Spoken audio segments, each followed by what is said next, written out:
What's the first thing you do when you're looking for a product or service online?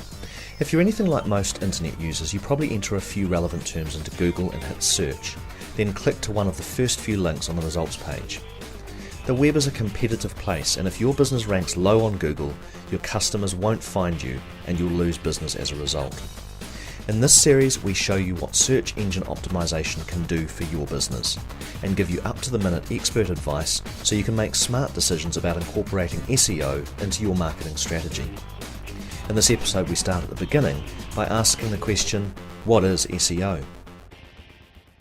If you're in business and you have a website, then it's absolutely critical that you can be found through Google and other main search engines.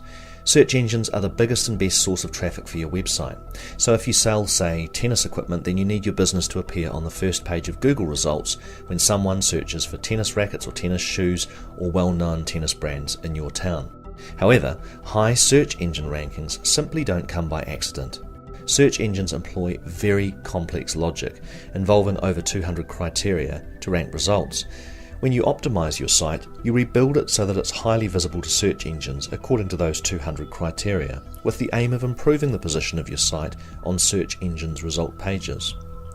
If you're not appearing high on relevant Google searches, then people who are actively looking to buy from a company just like yours will not be able to find you. That would be like setting up shop down a back alley with no sign on the door.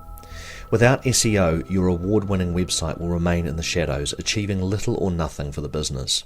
There are 4 key tactical aspects to SEO that you need to know about, and we'll deal with each of these in more detail later in the series. The first is keywords and phrases. Usually the first task in optimizing your site is to identify a number of keywords and key phrases that your customers are likely to use when they're looking for you online. These keywords will then be used often and in key places on your site. Secondly, publishing content. Google loves sites which are publishing lots of relevant content for their audience. So your SEO strategy will involve writing and publishing great content for your customers.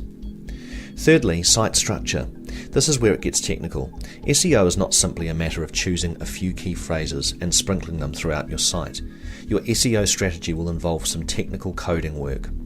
It is critical that all the words, headings, image captions, navigation, and other aspects of your site are organized in a way that Google will recognize. By the way, if you don't stay up with the play, you can make some expensive mistakes here. Google has been designed to monitor closely for all kinds of cheating, robotic sites, and duplicate content, and will penalize sites using dishonest black hat coding to try and trick their way into high rankings. The fourth aspect is links. If other sites link to your site, there must be a good reason, so Google loves sites that are well connected. Your SEO strategy will also involve establishing lots of mutual links with other websites. But once again, there are traps here for newcomers. It's critical that the links come from credible, reputable sites. Google is always on the lookout for so-called link farms and other tricks, and penalizes sites for using them.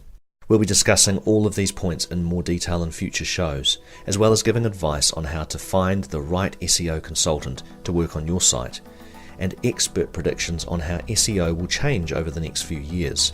Finally, there are a couple of things that SEO is not. First, the term SEO does not refer to paid advertising. Later in the series, we discuss how SEO fits into the broader online marketing strategy that may include some pay-per-click placements. But for the bulk of this series, we're discussing optimizing for non-paid organic search results. Secondly, SEO is critical in today's online environment to maximizing the potential of your business website. However, SEO is not a substitute for well-designed, accessible sites. There's no point in attracting tons of traffic to an unusable website.